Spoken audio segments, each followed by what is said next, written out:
Donc, nous venons de terminer le mois du Sénégal, édition 2015, donc la troisième édition, qui avait pour thème cette année donc l'intégration et la citoyenneté économique.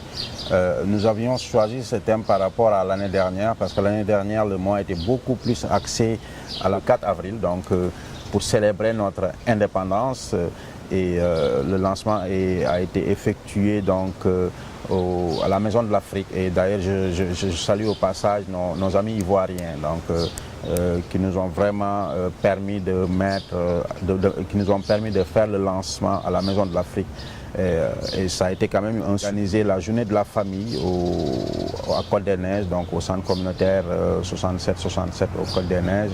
C'était une journée qui nous a permis de mettre le point sur la responsabilité des parents vis-à-vis de la réussite scolaire des enfants.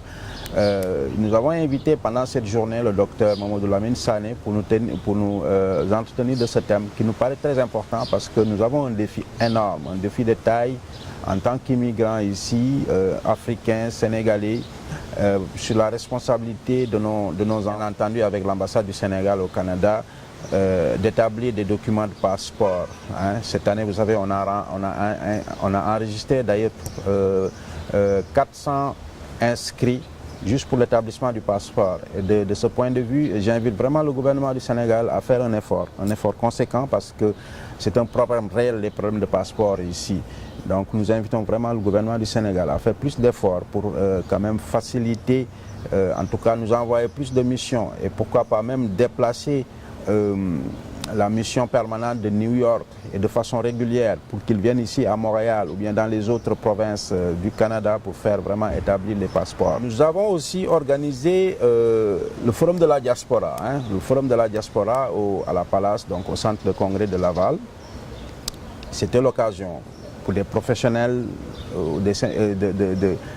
des professionnels sénégalais qui travaillent dans le domaine des finances, dans le domaine des assurances, dans le domaine bancaire, de venir donner de l'information. Comme je vous l'ai dit, donc, le thème de ce mois, c'était vraiment pour mettre l'emphase sur l'information financière et surtout une citoyenneté économique.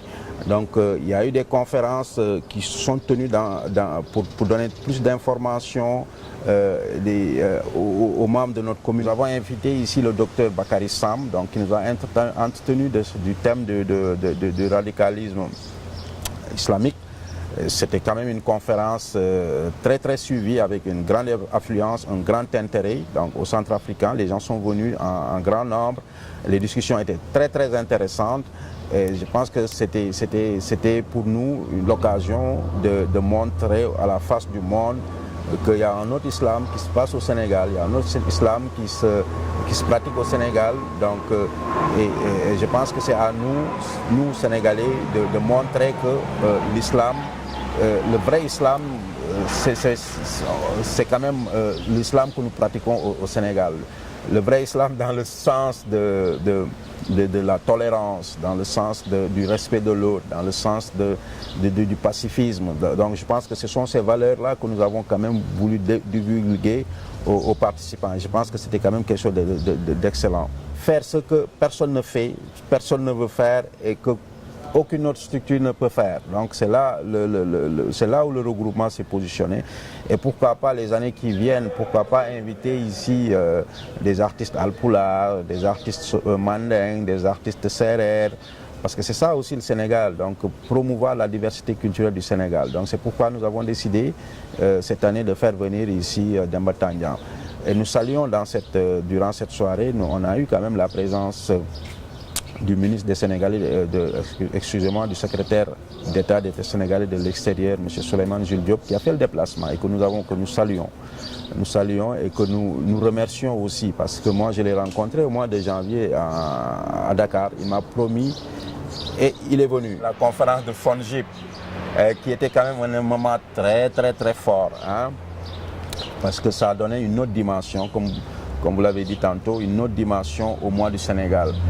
Parce que ça a permis aux professionnels, aux entrepreneurs sénégalais qui veulent retourner au pays. Parce que quand on parle d'intégration et de citoyenneté économique aussi, on pense aussi au retour. et le FONGIP, qui est un organisme gouvernemental et qui a dans son dispositif institutionnel un fonds de garantie pour les Sénégalais de l'extérieur, je pense que c'est quelque chose d'important. Hein. C'était un moment de communion, un moment d'échange. Et ça a permis quand même de lever, en tout cas, de soulever beaucoup de questions. Et je pense que les dirigeants du FONGIP ont été à la hauteur. Hein.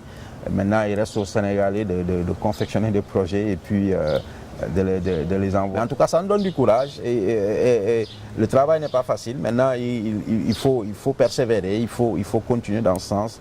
Et je remercie aussi le public sénégalais, hein, parce que sans les Sénégalais, le regroupement n'est pas viable. Sans les Sénégalais, nos activités n'ont pas d'importance. Je pense que c'est important aussi de les encourager à mieux se mobiliser, parce que c'est ça l'enjeu ici. Rendez-vous donc pour la 4e édition du mois du Sénégal, ça va être toujours au mois d'avril. Hein, au mois d'avril, donc, qui est d'ailleurs, hein, le mois du Sénégal aujourd'hui est inscrit dans l'agenda interculturel de la ville de Montréal. Donc c'est pour vous dire que c'est un événement majeur. Hein. Je pense que c'est important que les Sénégalais se l'approprient. Hein. Donc on vous donne rendez-vous tous l'année prochaine pour le mois du Sénégal édition 2016.